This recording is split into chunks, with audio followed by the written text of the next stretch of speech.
Olá, seja bem-vindo ao nosso ADM Alive, aquele encontro de 10 horas da manhã que nós temos aqui nas redes do CRA-RJ. E hoje nós vamos falar com o professor e coordenador Felipe Dutra. Ele é coordenador da FGV, professor, e vai falar sobre um tema que está crescendo muito, que é o papel do administrador no planejamento tributário. Tudo bem, Felipe? Tudo ótimo, Érica. Bom, primeiro, obrigado por esse espaço, é um prazer estar aqui com o CRA.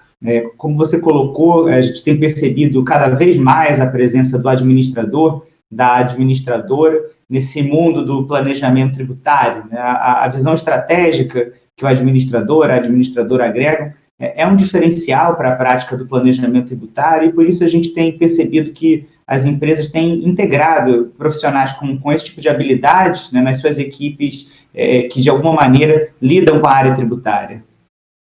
Porque antigamente a gente via que a parte tributária era uma coisa muito de contador, né, até mesmo advogado, e o administrador ele ficava mais na parte do planejamento, fora do tributário, né? Como que começou essa mudança? De onde veio essa mudança? É mais da visão estratégica mesmo? Como é que aconteceu isso? Exatamente. O que acontece? Antes, a área tributária ela era uma área mais operacional.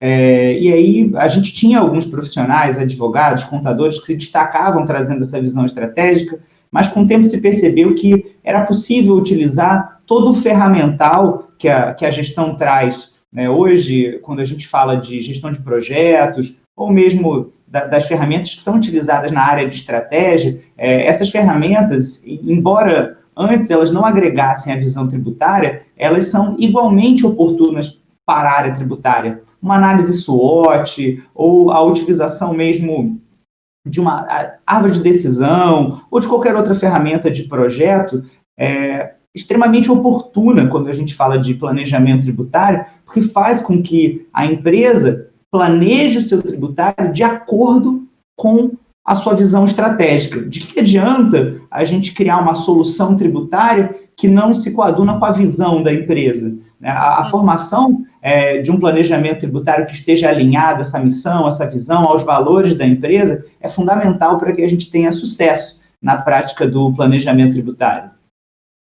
A gente sempre escuta que o Brasil tem uma carga tributária enorme e que é modificada sempre. É preciso estar antenado para ser um bom gestor tributário, para ser um bom gestor de planejamento tributário, para entender, tem todo entendimento de uma conjuntura política para poder fazer isso? Sem dúvida. Quando a gente considera a carga tributária, né, hoje, se a gente fosse pensar numa empresa, qual é o maior custo? Qual é a maior despesa? Sem sombra de dúvida, é o tributário.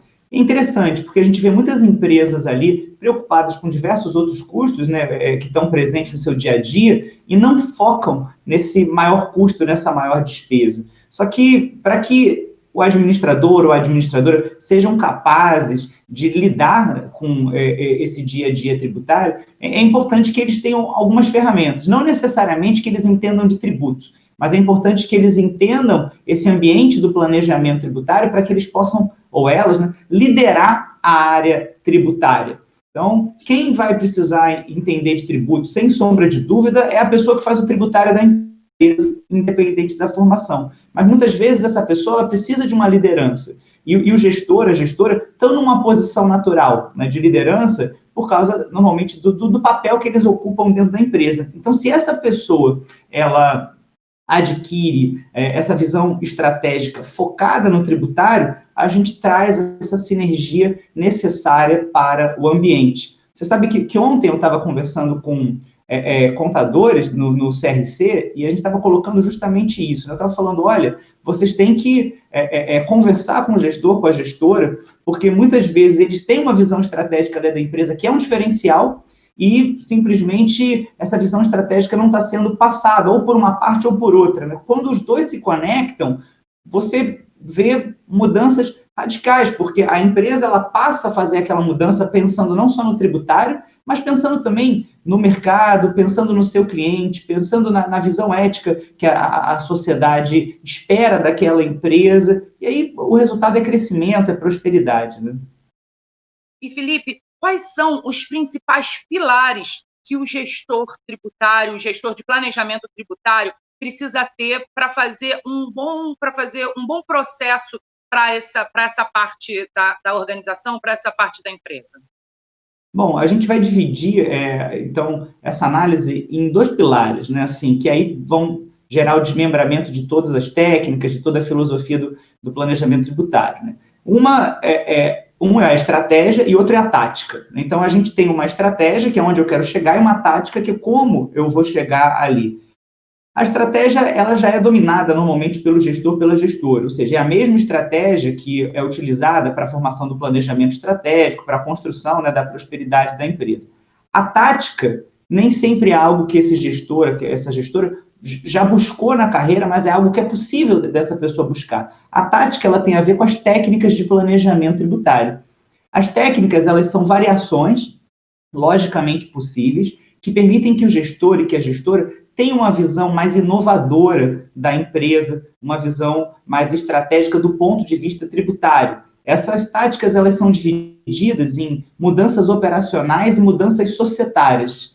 São mudanças que levam a empresa a encontrar economia tributária, melhoria de fluxo de caixa através do tributo, redução de risco através do tributo.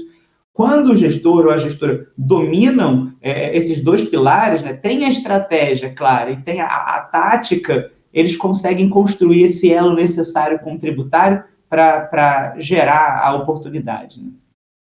E quais são as principais características que um gestor para essa área precisa ter? Porque a gente vê muita gente assim, não, eu não gosto de matemática, eu não vou ligar para essa área, não, eu vou para a área de cá porque eu tenho mais pendor para isso. Quais são as características que a pessoa precisa ter para trabalhar na área de planejamento tributário, Felipe? Bom, primeiro, não é preciso saber de matemática, né? Esse é um ponto importante. Eu também vejo muitos alunos me perguntando isso no dia a dia. Né? Antes, a visão do tributário era dessa pessoa que calculava, né? E por isso, quando a gente via algum gestora lidando com essa área, geralmente era alguém da área financeira. Só que esse é só um pedacinho da área tributária. Não necessariamente a pessoa que vai lidar com planejamento tributário vai ser a pessoa que vai fazer o cálculo. Às vezes, aquela pessoa ela vai só criar a estratégia, definir, né, o plano de ação. Então, o importante é que essa pessoa ela tenha uma visão inovadora, né, e as técnicas elas ajudam na construção dessa visão inovadora com relação ao que a empresa faz, né, o que ela pode fazer, que essa pessoa tenha a visão estratégica, como a gente colocou, e que essa pessoa ela tenha empatia com relação ao seu cliente, ou seja, ela esteja disposta a entender as dores do cliente, porque o planejamento tributário ele sempre vai ser um processo de conhecimento e transformação da empresa ou da pessoa física que esse gestor, que essa gestora vão estar planejando. Se essa pessoa tiver visão estratégica, tiver a inovação clara, né, assim, e tiver essa empatia, tiver disposto a entender esse cliente, ela sempre vai conseguir gerar a construção do cenário. Para trazer um exemplo para você,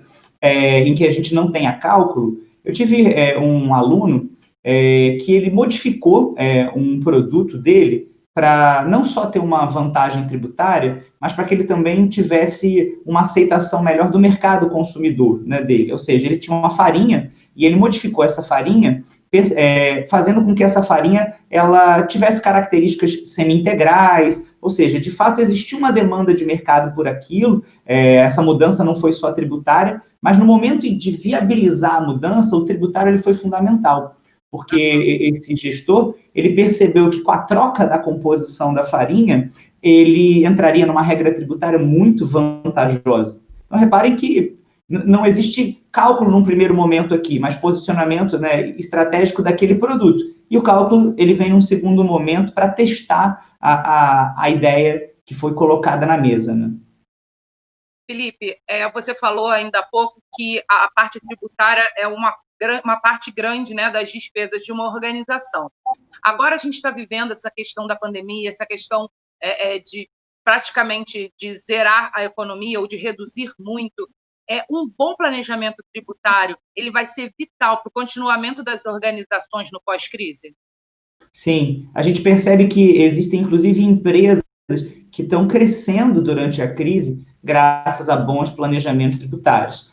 porque a verdade é que a crise, ela traz oportunidades para aquelas pessoas que estão preparadas, né? Assim, a gente está vivendo uma crise avassaladora, muitas empresas fechando, é um momento muito triste, né? Assim, muitas pessoas ficando desempregadas, mas ainda assim, num momento de caos, a gente percebe que pessoas bem planejadas estão conseguindo sobreviver. E a grande questão é como, né? Porque essas pessoas elas já estavam preparadas para esse momento. Eu tenho visto empresas mudando de regime com uma velocidade muito grande, readaptando produtos. Eu, graças aos cursos que eu coordeno, eu tenho a possibilidade de ver muitas empresas, né, assim, por causa dos meus alunos, e nesse momento de crise eles estão mais próximos, né, buscando soluções, e o que a gente tem percebido é que as empresas que já tinham definido uma estratégia, elas simplesmente encontraram na crise um vácuo, né, um vácuo deixado por aquelas empresas que, infelizmente, quebraram, por aquelas empresas que já, de alguma maneira, tentavam sobreviver com dificuldade e a crise foi simplesmente a gota d'água.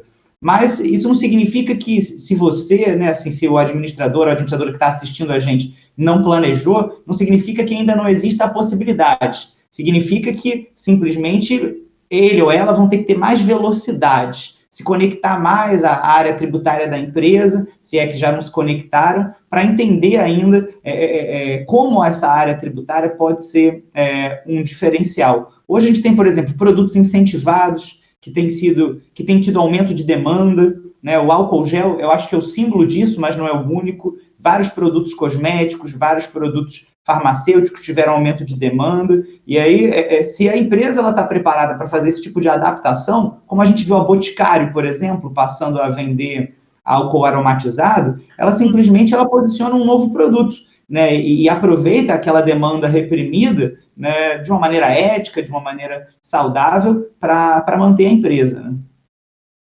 Você falou de readaptação de produtos, né? A gente tem visto uma onda no mundo todo, né, de produtos mais saudáveis, mais sustentáveis, né, e que se encaixam em uma outra faixa, vamos chamar assim, uma outra faixa tributária.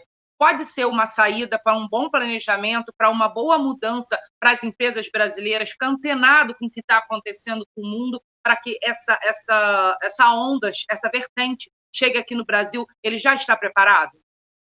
Sim, acho que não são todas as empresas, né, que têm essa visão hoje em dia, mas muitas empresas já têm essa percepção da importância da sustentabilidade, né, do alinhamento ético, e cada vez mais tem acrescido a sua rotina essa preocupação. A gente tem um caso que foi emblemático, que foi o caso da Starbucks, na Inglaterra, que por um movimento de planejamento tributário perdeu muitos clientes.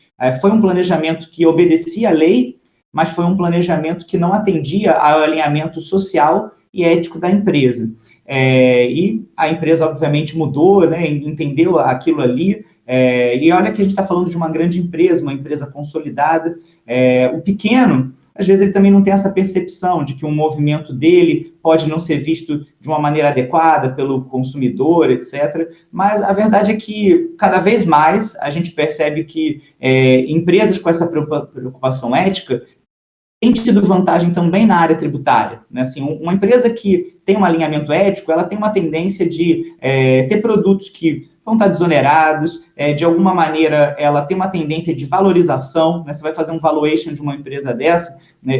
Existe uma tendência natural de que ela valha mais, porque é uma empresa que tem o respeito do seu público-alvo. Então, as empresas têm percebido essa agregação de valor e têm buscado construir uma ponte.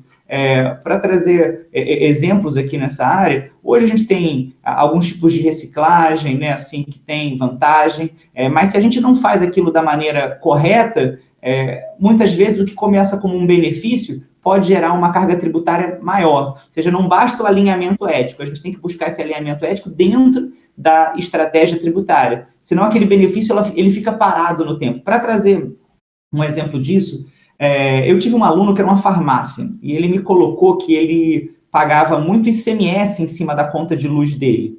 E as farmácias, elas não têm como usar esse ICMS, que é o Imposto sobre Circulação de Mercadorias, da conta de luz. Ou seja, é um custo elevado que simplesmente não serve para nada. E aí, como estratégia, é uma farmácia grande, ele passou a gerar a própria energia. Hoje, ele usa painéis fotovoltaicos para abastecer as suas farmácias. Isso trouxe não só uma boa prática para aquela empresa, fazendo com que ela seja mais sustentável, mas também reduziu a tributação. A tributação de ICMS, ela deixou de existir porque essa farmácia passou a ter autogeração de energia. E aí, como consequência, entrou num benefício que elimina essa tributação. Ou seja, uma situação de ganha-ganha. Aquela farmácia se torna mais sustentável, aquela farmácia tem um custo de energia menor e, ao mesmo tempo, aquela farmácia tem uma carga tributária mais baixa. Né? Você falou agora sobre a questão dos pequenos, né? Muita gente no Brasil tende a dizer assim, não posso abrir meu negócio porque senão o governo vai comer metade do meu dinheiro por causa de tributo, e o empreendedorismo acaba ficando reduzido, né? Fora essa parte de negócios, né? A parte das pessoas que são mais ligadas a essa área, poucas pessoas empreendem, ou quando empreendem apenas por necessidade. Como que o gestor de planejamento tributário pode atuar para ajudar esses pequenos empreendedores? Bom, essa visão estratégica que o planejamento traz, ela não se limita, né, à área tributária, ela vai permear todas as áreas da empresa. Então, na hora que o empreendedor ele tem contato com o planejamento tributário, se ele não tiver já feito esse dever de casa, de se organizar, de se estruturar, a tendência é que o planejador ou a planejadora façam isso para ele. Ou seja, à medida que o planejador, a planejadora forem buscando caminhos para a área tributária, vai ser inevitável que esse profissional também busque caminhos para o próprio negócio. Às vezes, aquele empreendedor, como você colocou, ele não se profissionalizou. Né? Então, ele está ali, ele tem uma ideia, ele tem uma vontade, mas ele não sabe como chegar lá. Né? Assim, então, à medida que essa visão estratégica vai sendo agregada, à medida que as táticas vão sendo posicionadas, naturalmente, aquele empreendedor ele vai sendo obrigado a pensar, né, sobre a sua atividade, sobre as limitações que ela encontra, e aí ele acaba, né, já evitando alguns erros que são comuns. Um bom exemplo são os restaurantes. A gente percebe que muitas pessoas abrem restaurantes ali sem a mínima profissionalização. E por isso a gente tem um dos maiores índices de quebra. Né? A pessoa lá abre achando que ela não precisa conhecer de gestão para tocar um negócio, né? Que simplesmente ela vai abrir a porta e vai dar certo. Infelizmente, a gente acaba vendo as pessoas amargando muitos prejuízos. Mas se aquele restaurante ele tivesse pensado na carga tributária dele, inevitavelmente ele teria pensado também no que ele precisa para uma boa gestão. Que tipo de informação, que tipo de sistema, que profissional vai ter que estar lá, né? Assim, em que momento essa análise vai ter que ser feita. E aí, como consequência, ele vai evitando que esses erros eles apareçam só no momento em que o negócio já está sendo tocado, né? Felipe, para um estudante de administração que está na faculdade agora, ainda não chegou no MBA, mas está na faculdade agora, mas ele quer seguir essa área de planejamento tributário, ele quer ser um gestor tributário, quais dicas você daria?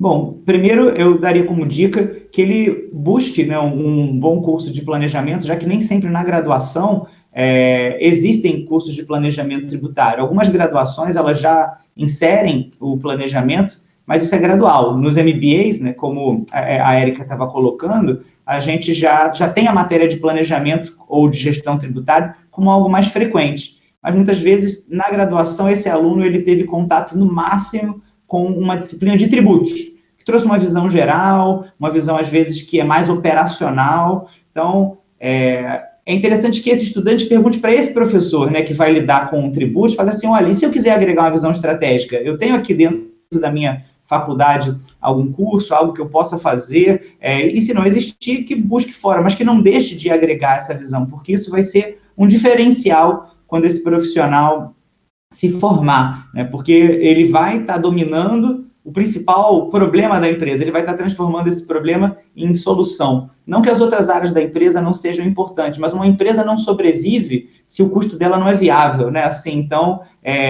no momento eu preciso viabilizar aquilo para que depois eu vá começar a pensar em outras áreas da empresa que são igualmente importantes ali no cenário. É algo integrado.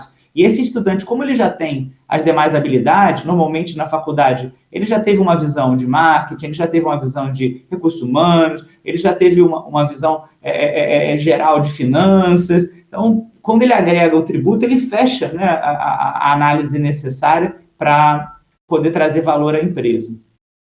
Felipe, a gente recebeu uma pergunta aqui no Instagram da Mariane Latini. Ela está perguntando se, na atual situação, é viável a abertura de pequenos negócios no país. Empresas com atividades comuns que não atendem produtos específicos para o momento de pandemia, por exemplo.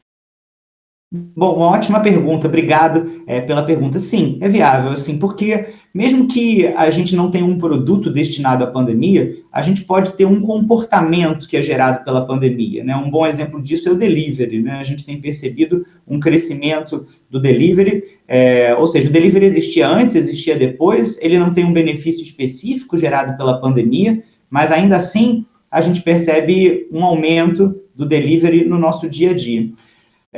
Como a pequena empresa ela pode se aproveitar disso? Justamente do vácuo que é deixado, às vezes, pela grande empresa ou por aquela empresa que não soube aproveitar o momento. A gente vê, por exemplo, empresas que atuam em feiras. Hoje não existem mais feiras, né? A gente não vai mais a uma feira por causa da pandemia. E algumas dessas empresas se reinventaram fazendo delivery. E elas foram tão competentes na realização desse delivery, que elas agregaram produtos que não eram dela. Ou seja, aquela pessoa que antes... Eu tenho, por exemplo, um aluno que ele vendia um produto específico numa feira que acontecia semanalmente. Quando veio a pandemia, ele não conseguiu mais vender aquele produto. Então, ele montou um canal para o produto dele. Só que todas aquelas outras barracas da feira não tiveram essa mesma velocidade. Então, o canal dele foi agregando os demais produtos. O que aconteceu? Ele se tornou um varejista. Um varejista que aumentou exponencialmente ali as suas vendas. Por quê? Porque a demanda continua existindo, aquela pessoa ela só não consegue chegar lá naquela feira para comprar aquilo. Na hora que ele cria o canal, aquilo ali dá certo. Agora, qual é o grande diferencial dele? Na hora que ele cria esse canal, ele pode fazer de várias maneiras. E, dependendo da maneira que ele faz, a tributação pode ser muito maior. Por exemplo, se ele compra e vende esses produtos, e ele está no Simples, que é um regime de pagamento de tributos, ele vai ter uma carga tributária muito maior do que se simplesmente ele cobrar uma taxa para entrega. E ele vai ser mais leve, vai ser mais prática a atividade. Então, o sucesso dele vem da visão de oportunidades combinada, né, com um planejamento bem feito para o momento. Né? Felipe, para a gente fechar, eu já estou sabendo que você tem uma surpresa para quem está assistindo a gente, né? Fala aí um pouquinho, Felipe. Sim, é verdade. Bom, eu queria agradecer esse espaço que o CRA me deu, e por isso achei oportuno sortear uma bolsa para um curso que eu vou realizar na próxima semana. Na próxima semana, na segunda, terça, quarta e quinta, eu vou estar realizando um curso para arrecadar dinheiro para as pessoas que foram afetadas pela Covid. Né? A gente vira e mexe, faz algumas dessas ações, e eu achei interessante sortear uma bolsa para quem tiver interesse e as pessoas que estiverem assistindo a gente. Bom, quem tiver interesse, segue o meu Instagram. O meu Instagram é @professor Felipe Dutra. Lá no Instagram, vocês vão ver um post sobre esse curso. Assim, basta vocês colocarem o post no story de vocês, que eu sei que vocês têm interesse pela bolsa. À medida que eu for recebendo essa informação, eu listo vocês e faço, então, depois o sorteio. Até amanhã a gente já vai ter aí um ganhador para esse curso. É um curso sobre técnicas de planejamento tributário para enfrentamento da crise. É justamente esse tema que a gente estava abordando aqui no nosso papo de hoje. Opa! Espero que seja alguém de CRA que ganhe, um estudante de administração que ganhe, um profissional. Já estou torcendo aqui. Felipe, muito obrigada por ter conversado aqui conosco. Foi muito prazeroso esse nosso papo. Eu que agradeço. Obrigado. Um grande abraço. Abraço. Bom, e você que acompanhou a gente até aqui, já sabe, semana que vem, terça-feira, a partir de 10 horas da manhã, a gente tem um encontro marcado no nosso ADM Live. Tchau, tchau, até lá, bom fim de semana.